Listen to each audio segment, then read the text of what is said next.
Jenderal, saya menyesal memilihmu, ya. Yuk netizen Indonesia, ngumpul yuk. Siapa yang menyesal setelah memilih jenderal ini? Alasan saya menyesal karena banyak kebijakan-kebijakan sang jenderal ini yang sangat melukai hati rakyat, ya. Surat terbuka buat Pak Prabowo ya, mohon maaf jauh sebelumnya Pak, saya kecewa berat dengan keputusan Pak Prabowo saat ini ya. Masalah aborisi sama amnesti itu saya kecewa Pak ya. Saya kecewa karena apa ya, tidak secara langsung itu melukai sampai itu mempertahankan para koruptor negara lah, yang jelas seperti itu. Saya nyesel dulu memilih Pak Prabowo. Halo Pak Prabowo, mulai hari ini saya nggak percaya Anda lagi. Omongan kau tuh sama kayak Anies, ngedabur sebelum jadi presiden. Aku mau ngejar koruptor, memiskinkan koruptor, walaupun sampai ke kutub utara.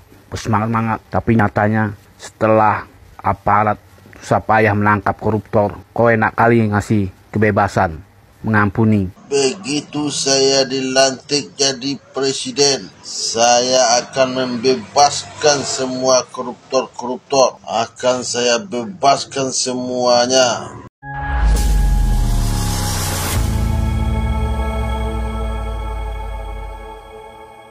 Assalamualaikum warahmatullahi wabarakatuh.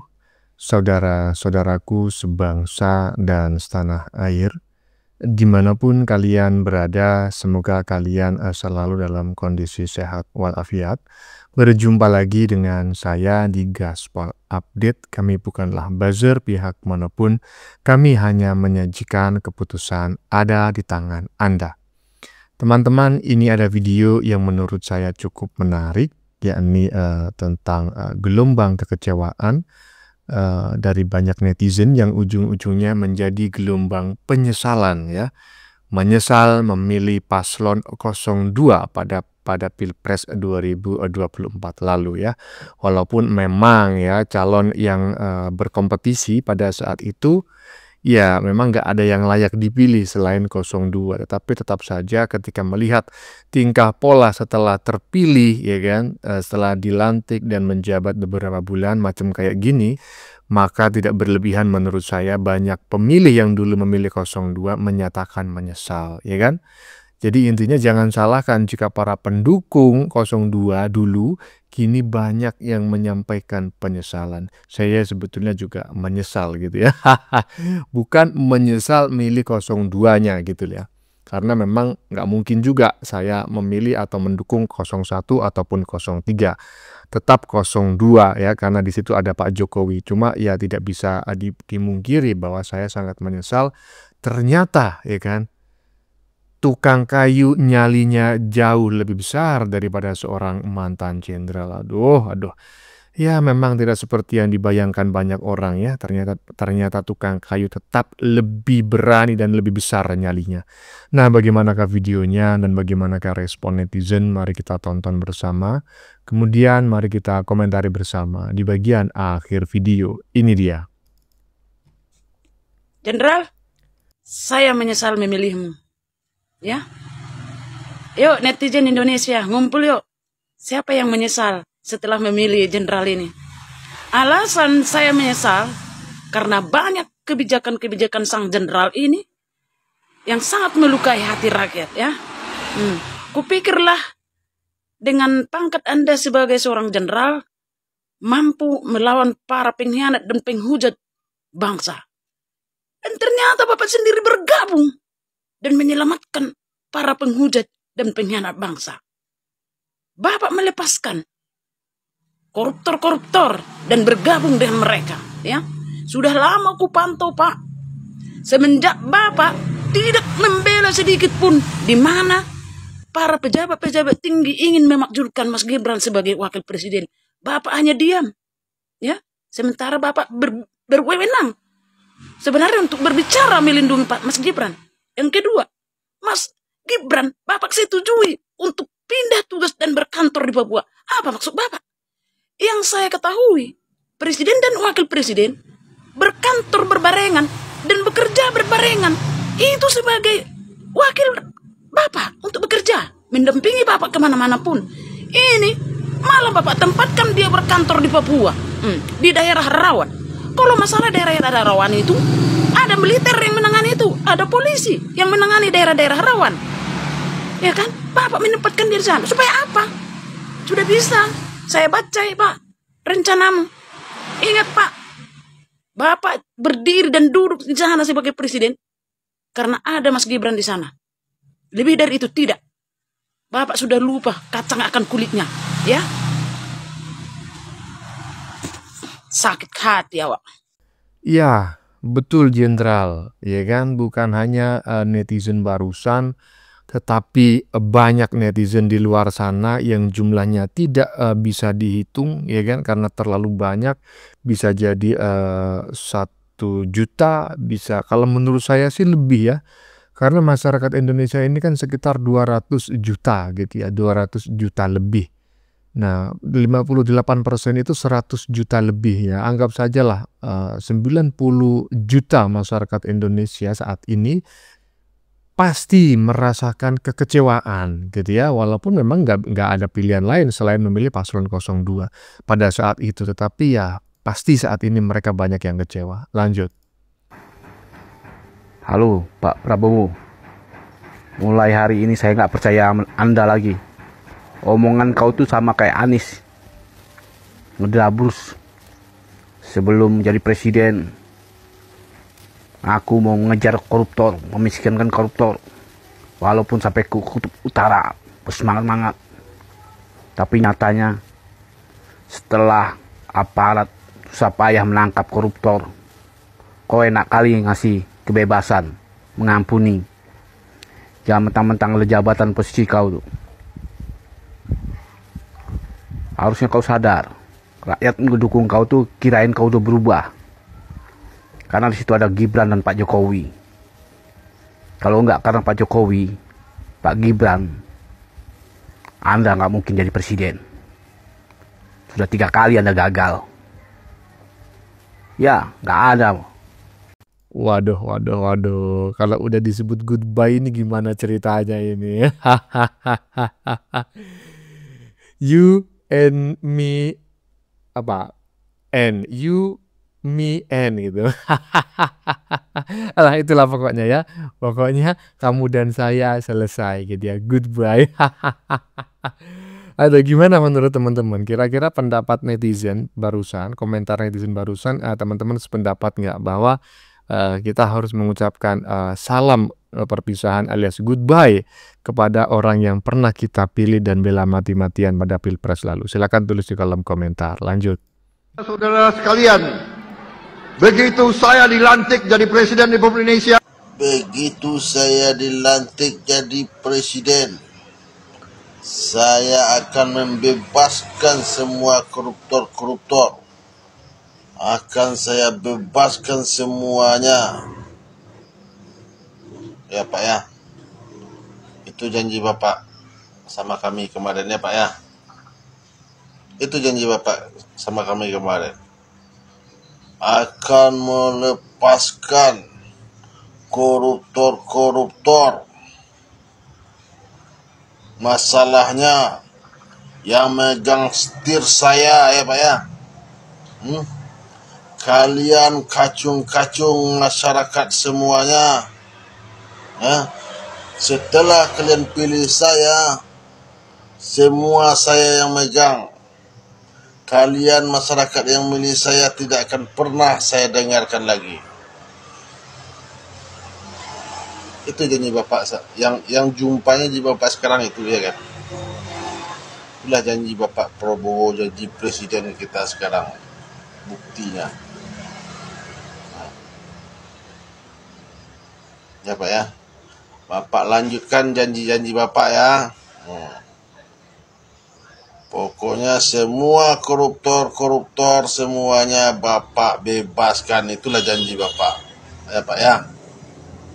Oke.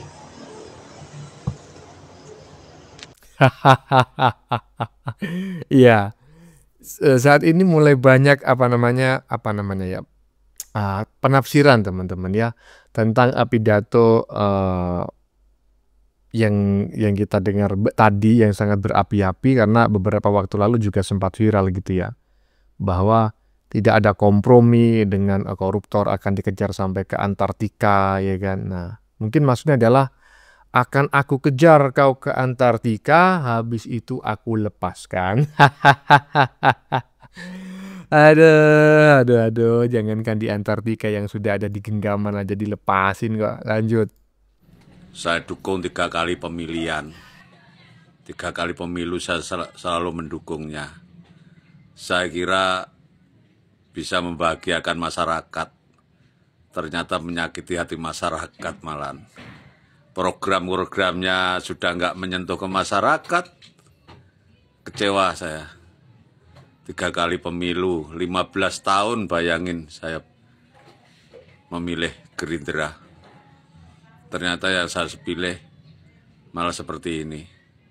Programnya tidak ada nyampe yang ke masyarakat, malah justru menyakiti hati masyarakat. Wah, wis parah. Lebih baik saya tidak milih dulu. Sampai saya membenci Jokowi untuk mempertahankan pilihan saya di Gerindra. Ternyata wah wis nggak bener. Janjinya mau mengejar para koruptor sampai ke Antartika, mau membuat rakyat tidak sengsara, tidak ada pengangguran, petani dan nelayan makmur. Ternyata tidak, wes parah. Kecewa pol Pak, saya mendukungnya. Wes cukup sampai di sini saja sudah. Tetapi jujur teman-teman ya, tadi kan netizen ini barusan ngomong ya di bagian depan ya, kamu saya pilih 3 kali, berarti 2014 Bapak ini memilih Pak Jenderal, ya kan? 2019 memilih Pak Jenderal, walaupun ya 2014 dan 2019 kalah kedua-duanya. Baru tahun 2024 menang, ya kan? Berarti yang ketiga kali. Jujur ya, saya 2014 tidak memilih Pak Jenderal ya. 2019 saya juga tidak memilih Pak Jenderal. 2024 jujur saja saya golput. Walaupun ya dalam membuat konten saya mendukung Paslon 02, tapi jujur saja saya tidak memilih calon manapun karena saya sudah mengerti ini orang sebetulnya nggak ada yang layak untuk dipilih. Tetapi memang yang layak menang adalah Paslon 02 karena kalau 01 dan 03 bisa lebih bahaya lagi, ya kan? Tapi nyatanya kalau sekarang 02 seperti ini ya gimana lagi, Bro? Lanjut. Surat terbuka buat Pak Prabowo ya, mohon maaf jauh sebelumnya Pak, saya kecewa berat dengan keputusan Pak Prabowo saat ini ya. Masalah aborisi sama amnesti itu saya kecewa Pak. Ya, saya kecewa karena apa? Ya tidak secara langsung itu sampai itu mempertahankan para koruptor negara lah. Yang jelas seperti itu. Saya nyesel dulu memilih Pak Prabowo. Kalau nggak ada Pak Gibran, saya juga nggak pilih Pak Prabowo, gitu loh. Saya tahu alasan Pak Prabowo kenapa memberikan suatu amnesti juga aborisi kepada kedua pihak ya, atau juga tim Lembong. Karena apa? Dulu jauh sebelumnya kepemimpinannya Megawati, Pak Prabowo kan di negara lain ya kan, terus disuruh pulang sama Megawati. Mungkin itu asumsi saya secara pribadi ya, tapi secara logika juga nggak masuk akal Pak. Slogannya Pak Prabowo memberantas korupsi sampai ke akar-akarnya. Tapi kok kenapa sekarang malah menyelamatkan para korupsi? Nah itu Pak saya juga kecewa berat Pak. Saya pendukung Bapak dulu tuh. Nyoblos sampai mati-matian saya bela-belain. Gitu. Jadi mohon maaf Pak kalau saat ini saya itu merasa kecewa dan ya sangat kecewa. Karena apa? Udah tersangka terus Bapak memberikan suatu amnesti dan aborisi itu saya kecewa walaupun itu haknya Pak Prabowo. Kayak apa mungkin karena ada imbal balik dulu Pak Prabowo pernah diselamatkan sama Bu Megawati atau gimana saya nggak tahu. Yang jelas saya salah satu pendukung Pak Prabowo, Pak Gibran sangat kecewa. Yang dari awal saya itu selalu menjadi garda pertamanya Pak Prabowo di dunia maya atau TikTok. Tapi setelah tahu keputusan Pak Prabowo seperti itu, aku kecewa. Aku sangat kecewa berat. Itu aja untuk Pak Prabowo, mohon maaf Pak. saya kurang setuju banget. Intinya mungkin saya mewakili sebagian masyarakat yang kecewa dengan Pak Prabowo. Mungkin juga tidak, saya ini secara pribadi mengungkapkan unek-unek perasaan saya, ungkapan saya gitu. Mohon maaf ya Pak Prabowo, untuk saat ini aku tidak mendukung Pak Prabowo dengan keputusan yang sangat-sangat kontroversial. Terima kasih Pak Prabowo. Ya, barusan dari Bapak Heri Swike ya yang menyatakan kekecewaannya yang sangat berat kepada Pak Prabowo dengan keputusan ya abolisi dan amnesti 2 terpidana penjara atas kasus korupsi ya. Sebelumnya saya memohon maaf ya jika Pak Heri Swike ini sering menyampaikan kata-kata yang kurang enak didengar dalam beberapa konten, dan barusan saya kurang begitu perhatian apakah dari awal sampai akhir ada kata-kata yang menyinggung, tidak sesuai dengan kebijakan dan lain sebagainya. Saya memohon maaf yang sebesar-besarnya, jangan diikuti. Oke, lanjut. 10 bulan hampir kepemimpinan Bapak Prabowo Subianto, banyak yang kecewa, banyak yang berpikir bahwa apa yang dilakukan oleh Bapak Prabowo tidak berpihak kepada rakyat. Wajar saja mungkin, karena mungkin sampai dengan saat ini banyak dari janji-janji Bapak Prabowo yang belum terrealisasi, apalagi dalam hal kepentingan seluruh rakyat negeri ini. Itulah pendapat kebanyakan orang, termasuk saya. Saya juga sedikit kecewa dengan apa yang terjadi di kepemimpinan Bapak Prabowo Subianto. Tapi saya tidak termasuk ke dalam bagian orang yang selalu menghujat, orang yang menyebar fitnah, orang yang menyebar kebencian, dan orang yang melakukan caci maki. Kita berharap Bapak Prabowo komitmen dengan janjinya di saat beliau kampanye untuk membangun dan mensejahterakan rakyat negeri ini. Kita boleh kecewa, kita boleh merasa tidak puas, tapi bukan berarti kita harus menjadi seorang pembenci, penyebar fitnah, dan menjadi orang yang suka membuat kegaduhan di tengah-tengah masyarakat negeri ini. Mari sama-sama berharap dan tetap menjadi kontrol yang baik kepada pemerintahan negeri ini, supaya pemerintahan kita saat ini bisa melaksanakan tugasnya dengan baik, terlebih dalam mensejahterakan rakyat negeri ini. Itulah harapan kita kepada Bapak Prabowo sebagai pemimpin tertinggi negeri ini, agar beliau tahu dan ingat janji-janjinya sebelum dilantik menjadi presiden negeri ini. Ya, Bung lupa namanya ya, Bung yang barusan ya, aduh karena udah lama ini gak bikin konten, padahal ini dulu langganan kita ya kan, selalu bikin VT, selalu kita ambil sebagai materi untuk membuat konten ya kan. Nah pokoknya ini saudara kita yang berasal dari Sumatera Utara ya, dari suku Batak ya, dan di badan videonya ada tulisan rakyat menunggu janji Pak Prabowo. Ya itu janjinya udah ditepatin. Hah? Udah, jadi yang kemarin-kemarin itu semua janjinya. Yang mana bang? Ya menyerahkan misalnya data masyarakat Indonesia ke Amerika, ya. Kemudian mengerjasamakan blok Ambalat misalnya, kemudian membekukan rekening, ya kan? Kemudian melepaskan koruptor, mungkin saja itu adalah janji-janjinya yang sudah ditepati. Ini sih menurut saya. Kalau misalnya keliru silakan tulis di kolom komentar sebagai sebuah koreksi. Lanjut.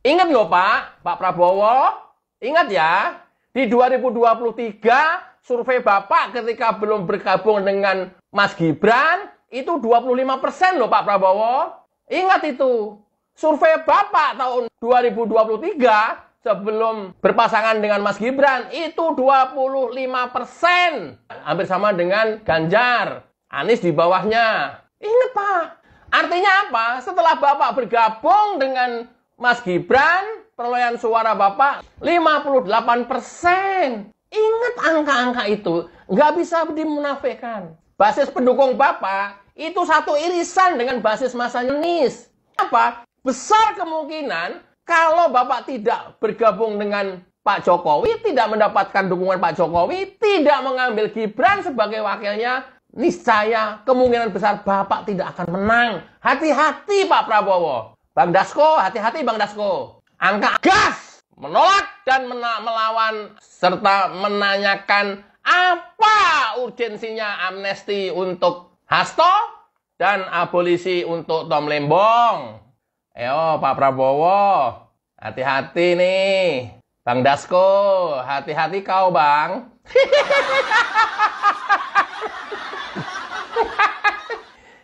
Ini bisa dirujak netizen kalian. Hati-hati. Hati-hati. Ini orang kemudian menjadi pertanyaan besar. Mana komitmennya Pak Prabowo memberantas korupsi? Mana komitmennya pemerintah berkoar-koar menghabisi koruptor? Mana koruptor yang udah divonis 3 tahun 6 bulan saja dikasih amnesti? Padahal baru banget vonis. Seminggu yang lalu vonisnya.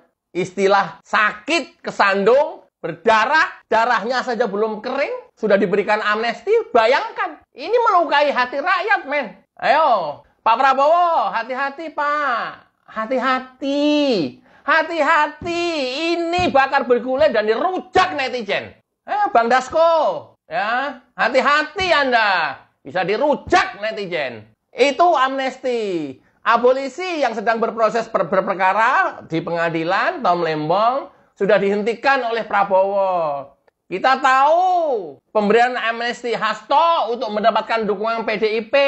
Kita tahu itu. Dan pemberian abolisi Tom Lembong untuk mengambil hati dan dukungan dari basis masanya Anies Baswedan. Kita tahu itu. Tapi Pak Prabowo lupa basis masanya Pak Jokowi. Lupa Bapak. Mudah-mudahan ini sudah dibicarakan dengan Pak Jokowi pula. Mudah-mudahan dan Pak Jokowi menyetujui itu. Mudah-mudahan pada saat Pak Prabowo makan siang dengan Pak Jokowi kemarin di Kongres PSI. Mudah-mudahan, dugaan saya ke sana, mudah-mudahan. Dan ini baik. Tapi ingat, ya, antar elit mungkin baik. Bayangkan kalau tiba-tiba 2 orang yang diberikan amnesti dan abolisi, pengampunan bahasa saya, 2 orang yang diberikan pengampunan oleh presiden ini, koar-koar, ngewer kemana-mana, ngomong kemana-mana di media. Bayangkan, Bapak bakal bisa hancur-hancuran nanti ini. Yang paling pasti, pendukung Pak Jokowi yang kemarin mendukung Bapak, kecewa berat. Ingat loh Pak Prabowo, ingat ya, di 2023, survei Bapak ketika belum bergabung dengan Mas Gibran, itu 25% loh Pak Prabowo. Ingat itu, survei Bapak tahun 2023, sebelum berpasangan dengan Mas Gibran, itu 25%. Hampir sama dengan Ganjar. Anies di bawahnya. Ingat Pak, artinya apa? Setelah Bapak bergabung dengan Mas Gibran, perolehan suara Bapak 58%. Ingat angka-angka itu, nggak bisa dimunafikan. Basis pendukung Bapak, itu satu irisan dengan basis masanya Anies. Artinya apa? Besar kemungkinan kalau Bapak tidak bergabung dengan Pak Jokowi, tidak mendapatkan dukungan Pak Jokowi, tidak mengambil Gibran sebagai wakilnya, niscaya kemungkinan besar Bapak tidak akan menang. Hati-hati Pak Prabowo. Bang Dasko, hati-hati Bang Dasko. Angka-angka ini kalian harus cermati. Gampang undang lembaga survei. Hati-hati. Karena yang 25% pun Bapak itu sama irisannya dengan Anies. Sementara kemarin Bapak sama Anies rival, kompetitor.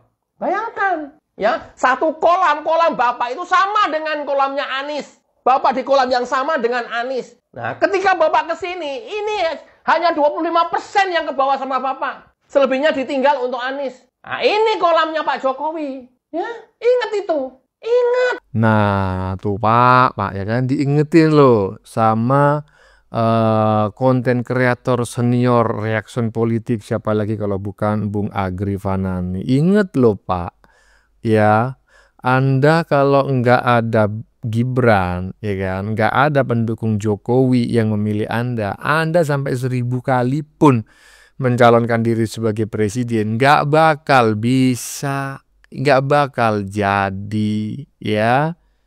Mungkin Anda bisa mengondisikan para petinggi partai untuk memberikan rekomendasi, tetapi Anda tidak akan mungkin bisa menggerakkan opini rakyat untuk, ya kan, memilih Anda. Ya, berdasarkan survei tahun 2023 hanya 25%, ya kan? Nah, tetapi pada saat Pilpres Anda mendapatkan 58% suara rakyat Indonesia dari Sabang sampai Merauke. Berarti apa? Sisanya itu dari 25% ke 58% itu adalah pendukung Pak Jokowi. Gitu loh Pak. Waduh, bahaya sekali, bahaya sekali. Bagaimana menurut kalian? Keputusan ada di tangan Anda. Silakan tulis di kolom komentar baik Anda yang setuju maupun yang tidak setuju dengan isi konten ini. Sebelumnya saya memohon maaf jika dalam penyajian konten ini ada kata-kata yang menyinggung, kurang tepat penggunaannya, atau ada data yang dianggap keliru atau salah. Saya memohon maaf yang sebesar-besarnya. Kita jumpa lagi di lain video. Salam NKRI.